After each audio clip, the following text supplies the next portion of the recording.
Hey, I'm Kerry Jr. II, and this is On the Line. The Delta variant is here, and mask recommendations have returned to the city of Detroit. The city announced this week that it reached a quote-unquote substantial level of transmission of COVID-19. And with that, the city and the CDC are recommending everyone, vaccinated or not, wear masks indoors again. That means this will be another point in the pandemic where folks and businesses will be making personal choices about how to stay safe. People need to get vaccinated. People need to get out here and get vaccinated, and it's a serious thing. And how they keep others safe. Because if it's just as simple as wearing a mask that can cut it by more than 50%, come on, just wear the mask. It's not that big a deal. But Marble Bar, a local nightclub, made a choice like that just last month. Hello? How you doing? Before any major state universities or employers jumped on board, Marble Bar asked customers to show proof of vaccination or a negative COVID-19 test. I am looking for the owner of... Yeah. Oh, is he? Okay. How you doing? Good. Your name one more time, I'm sorry. Rafi. Rafi. Nice to meet you, Rafi Carey. Hey. And when we met with Rafi Blake, part owner, he told me about the serious backlash they got for it. Well, they called us Nazis. Say we're the Nazi bar, calling us fascists. It got us thinking about the personal responsibilities we've had during COVID, about the privacy we want, about what we're owed, and what we owe each other. Let's get into it.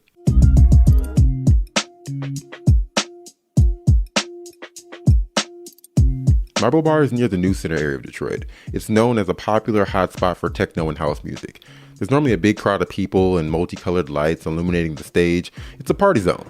Yeah, we wanted to create a live music venue. You know, Detroit obviously has a strong musical history, place in music history in the world, really. When we visited, they weren't open yet for the week. It was empty and a little dark at the time. But there was Rafi, talking about his passion for this space. I think that it allows people to connect to this collective consciousness that we as humans have, but aren't necessarily connected to in our everyday lives, being individuals. And it's corny and cliche, but they're dancing to the same beat. But the beat stopped back in 2020. With COVID-19's arrival, Marble Bar chose to shut down. There's some of the people who are put in harm's way the most. If we have 500 people through the door on a night, the staff sees 90% of those people yelling their orders over the bar at them. And so I think that they were grateful that we actually took the steps to close down. Fast forward to spring of this year, and Marble Bar finally got to come back. And things were different. The state was still calling the shots, but had lifted its ban on indoor dining. So we opened up early May. There was still heavy capacity restrictions imposed by the state government. We weren't allowed to have dancing.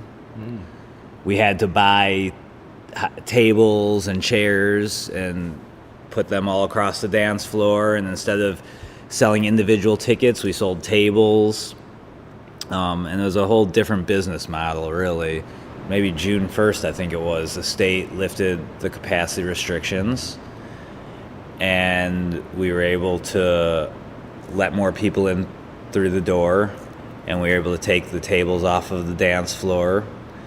And we were still asking people to wear masks when they were inside. And at that point, our entire staff was vaccinated. We literally had lines down the block, and we were having to count capacity and make sure that we weren't going over capacity. And hardly anybody at this time was wearing a mask, and there was no way to really patrol that. You know, you don't know who's vaccinated, who's not. And as long as there wasn't the empirical data that showed that vaccinated people were starting to get sick, the staff felt comfortable. But quickly, that began to change. And what changed our mind was this Delta variant, where vaccinated people are starting to get sick. Fewer than 1% of fully vaccinated Americans had breakthrough cases as of late July, and that's according to the Kaiser Family Foundation. And a tiny fraction of them were hospitalized or died, per the CDC. But there are concerns over breakthrough numbers climbing because of how contagious the Delta variant is, particularly for those with compromised immune systems. We started to know some people that were in the service industry world in the city who were vaccinated, who were getting sick. and we had to make a decision. And we saw this happening elsewhere. Other, clubs in Chicago had done vaccine mandates to come into the club, and the staff didn't feel comfortable, and we didn't feel that comfortable, and we thought it was the right thing to do. Yeah, so to come in to the Marble Bar at this point, you need to show that you're vaccinated for COVID-19, or that you have a negative test result from within 48 hours of when you're entering the establishment. And so you've all made that decision that you're going to make your rule. You now have to tell the world that is your decision.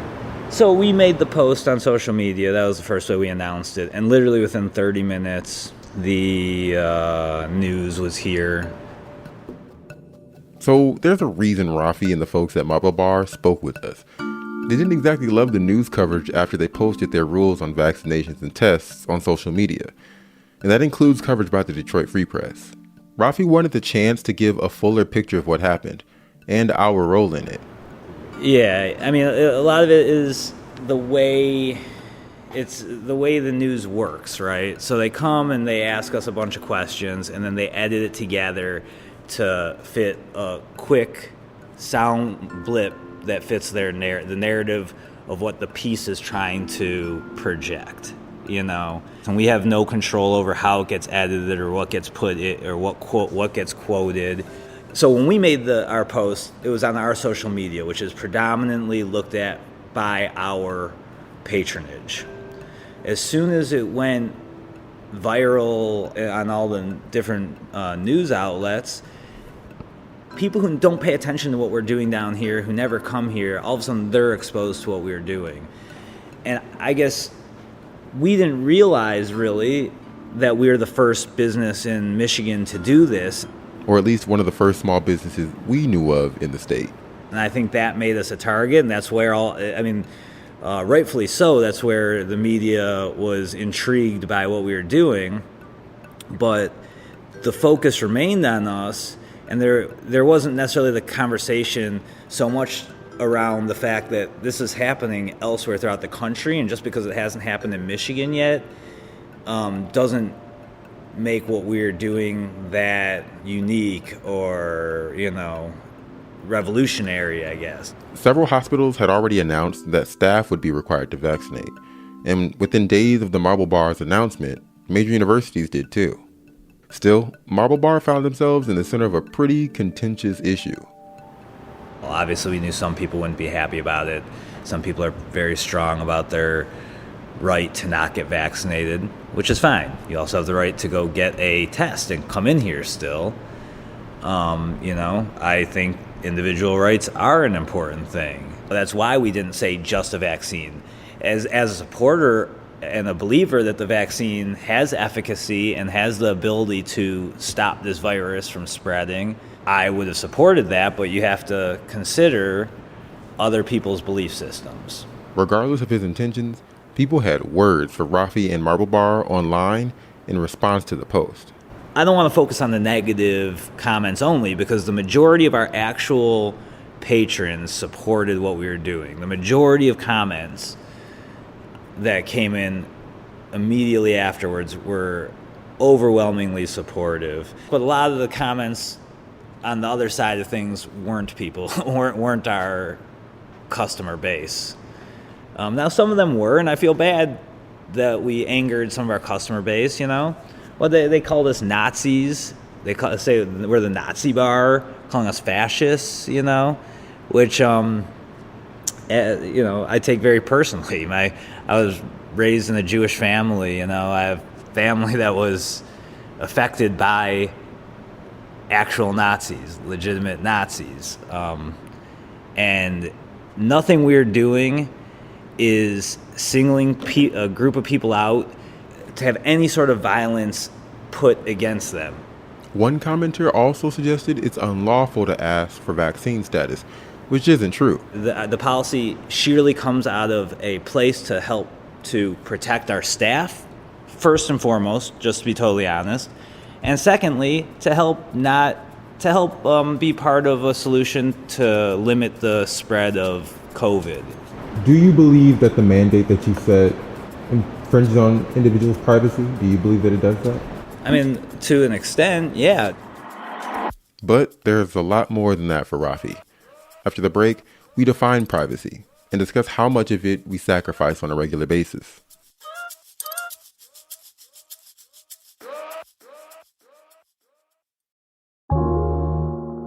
My name is Dave Boucher, and I'm a government and politics reporter for the Detroit Free Press.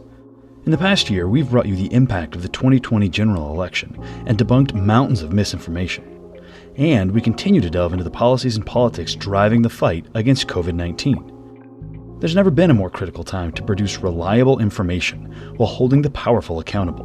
But we can't do that alone. By subscribing to the Free Press, you're supporting quality local journalism that creates a stronger community for everyone. When you sign up, you'll get full digital access to all of my work, along with excellent coverage of autos, sports, and additional topics chronicled by my wonderful colleagues here at the Detroit Free Press. To learn more, head to freep.com/special offer. Thank you.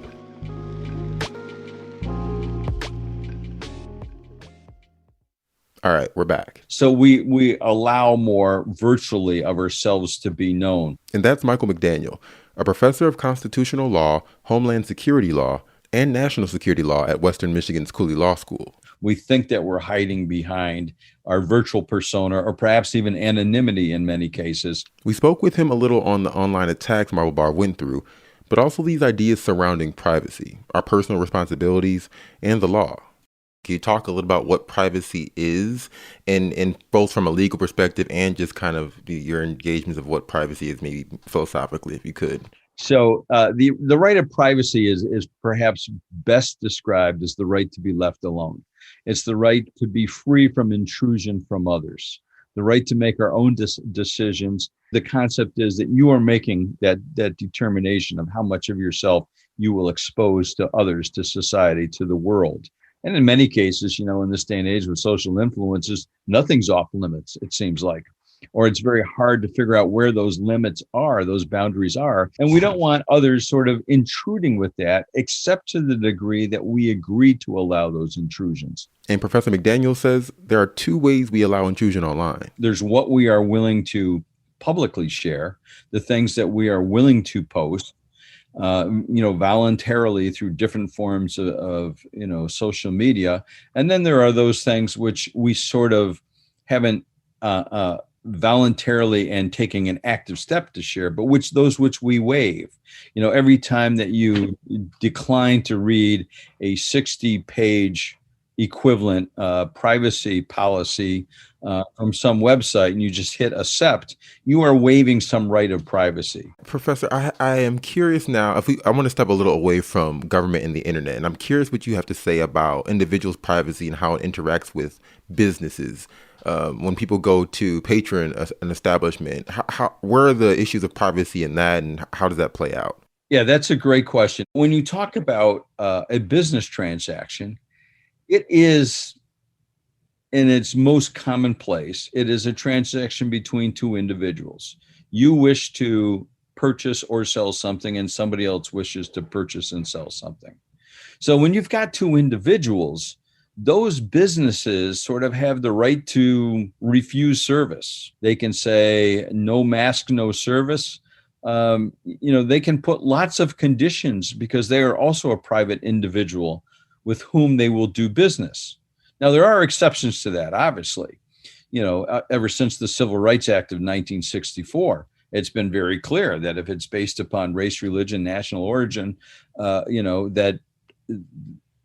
gender, well, then there are impositions that have been placed and upheld by the Supreme Court that said, if you're a business, you can refuse to serve someone, but you can't refuse to serve someone based upon one of those four broad categories because of the history of discrimination in those areas.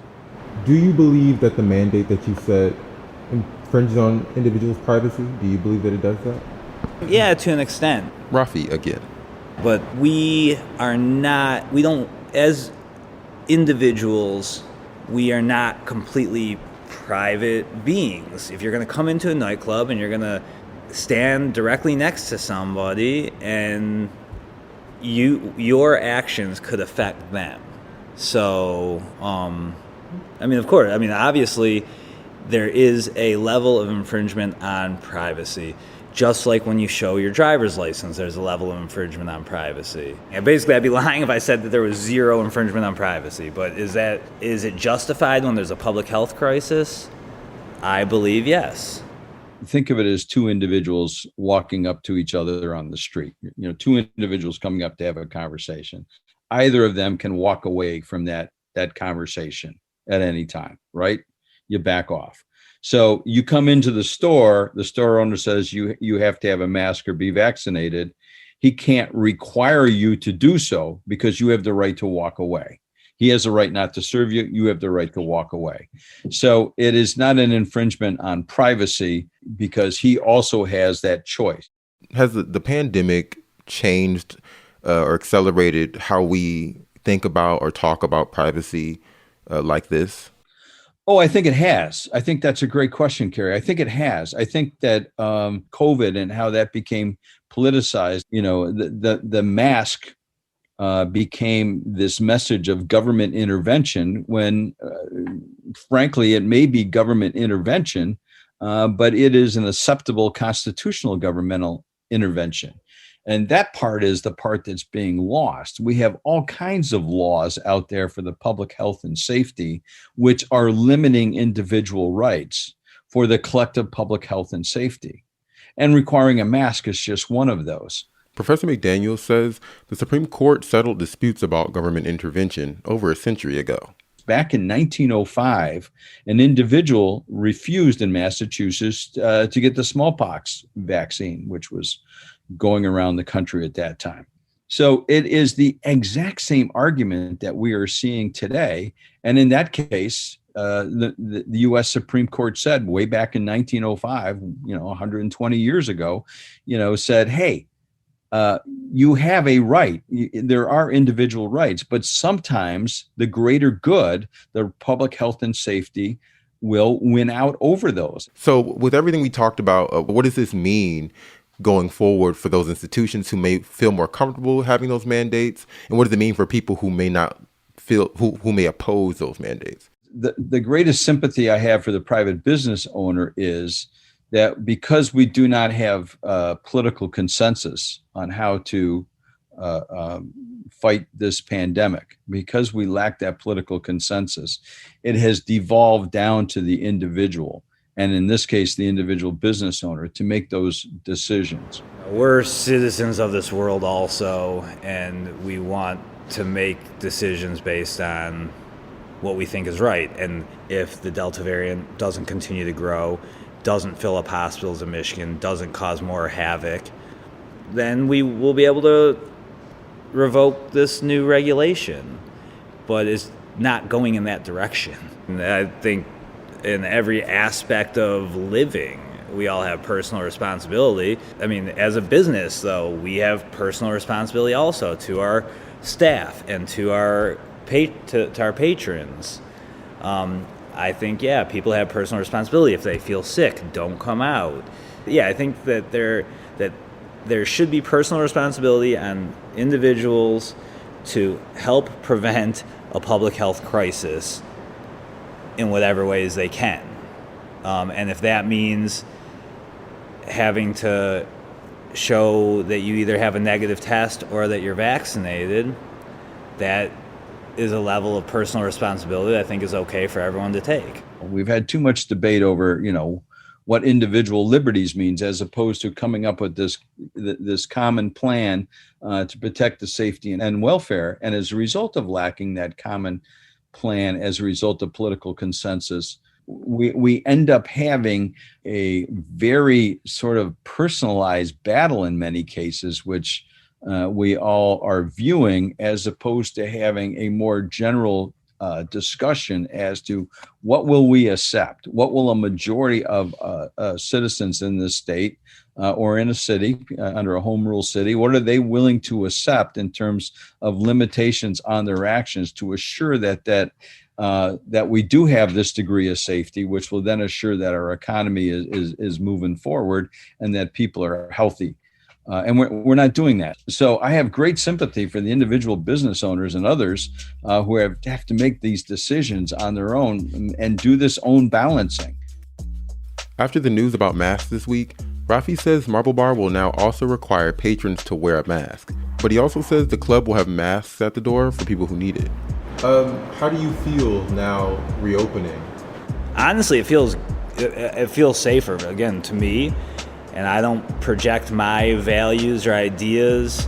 I don't force them on other people. If people don't believe in vaccinations for whatever reason, that's fine. But as somebody who does believe that the vaccine is effective, it makes me feel better being here.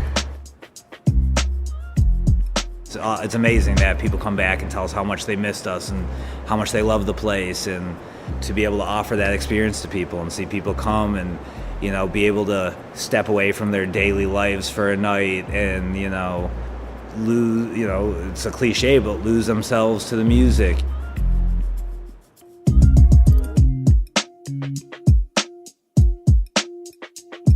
This episode was produced by me, Darcy Moran, and Tad Davis. Anjanette Delgado and Marianne Struman are our executive producers, and Peter Bhatia is our editor. The music for the show is called Fort Trumbull and was produced by DJ Lost Boy. Thanks for listening. And don't forget to like, subscribe, rate, all of that. We really appreciate it. See you next week.